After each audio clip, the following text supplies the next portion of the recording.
Jesus, who is Lord, may his eternal word be proclaimed.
It all started with Mother Angelica. Born in 1923 in Canton, Ohio, Rita Rizzo knew poverty and suffering at an early age.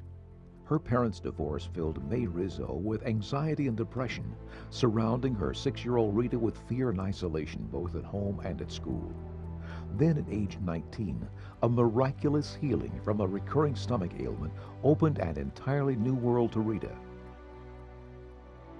She realized that God loved her personally and profoundly, and answered this love by entering the Poor Clare Nuns of Perpetual Adoration in Cleveland, Ohio, becoming Sister Mary Angelica of the Annunciation in 1945.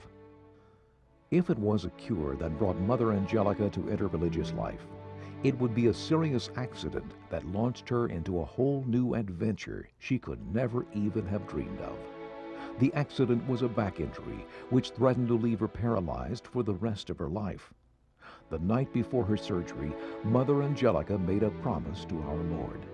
I said, Lord, if you give me the grace to walk again, I'll build you a monastery in the South. The surgery was successful, and in 1962, Mother Angelica and a handful of nuns moved to their new home on the outskirts of Birmingham, Alabama, to found the Monastery of Our Lady of the Angels.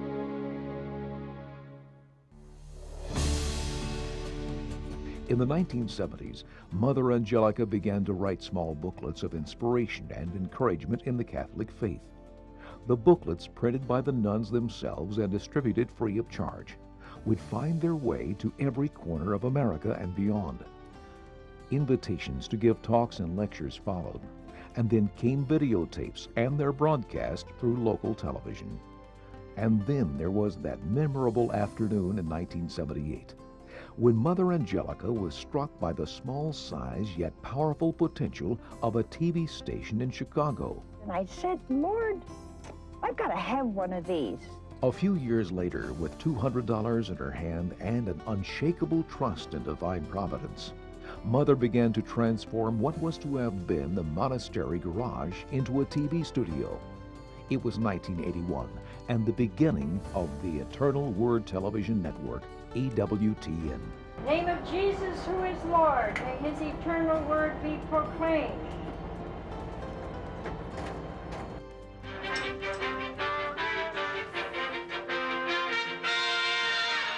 Eternal Word Television Network, built for you.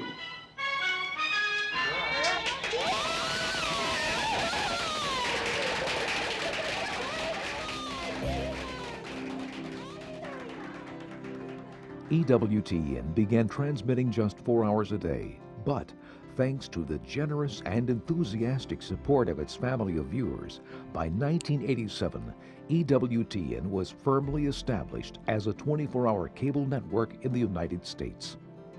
The next step came in 1992. With the launch of its radio service, at the touch of a button, EWTN instantly extended its reach to the entire globe, bringing Catholic radio programming to the farthest corners of the world. 3 years later, EWTN gradually began expanding the scope of its television service as a number of satellite transmissions were launched in Europe, Latin America, and the Philippines. Today, using the latest technology, EWTN's television and radio programming is available around the clock and across the globe via cable and satellite, reaching millions of souls throughout the world. But we're not only on the air, we're also online. Since 1996, EWTN's own website has been offering a variety of internet services, including real audio and video, never more than a keystroke away. Let's take a look at some of the milestones in EWTN's history. On October 4th, 1983, EWTN debuted Mother Angelica Live. September 1st, 1987, our programming expanded to 24 hours a day. In February 1991, in response to the start of the First Gulf War, we began transmitting the live daily Mass from Our Lady of the Angels Monastery. On December 28, 1992, EWTN Radio launched. On June 14, 1996, we began airing 24 hours of Spanish programming in Latin America.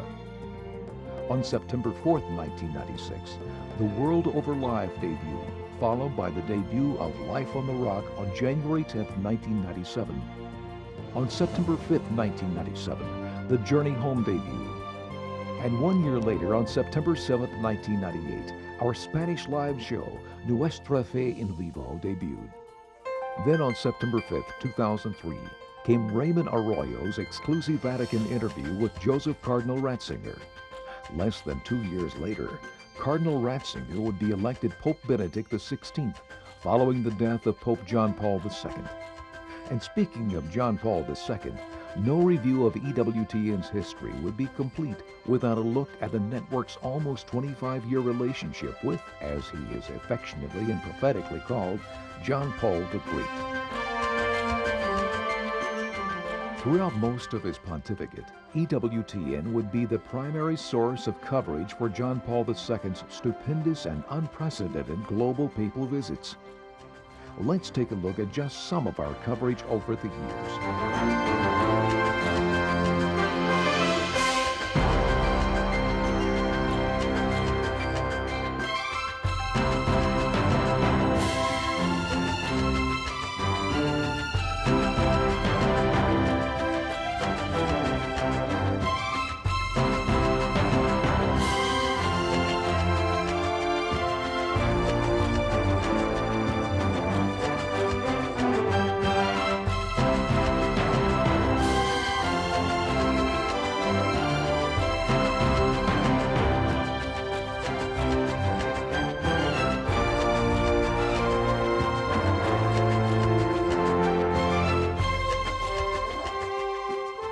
The sad news of John Paul II's entrance into eternity came on April 2, 2005. EWTN would then begin the most extensive coverage of Vatican events in its 25-year history. Interregnum coverage included the lie-in state and funeral of Pope John Paul II, daily masses from Rome, and complete conclave coverage. And finally, EWTN was there on April 19, 2005, when the words Habemus Papam rang out, proclaiming Pope Benedict XVI as the 264th successor to St. Peter.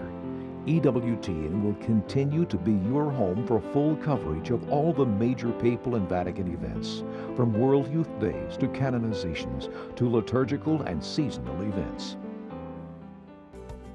As in its earliest days, EWTN continues to operate its 24 hours a day, 7-day-a-week broadcasts based solely on the generosity of its donors, while in turn offering programming free of charge via satellite, cable and broadcast TV and radio.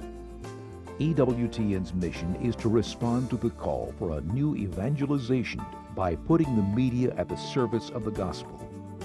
But behind the state-of-the-art facilities and intense activity of the staff is prayer and trust in divine providence. God's hand has always overshadowed every aspect of EWTN.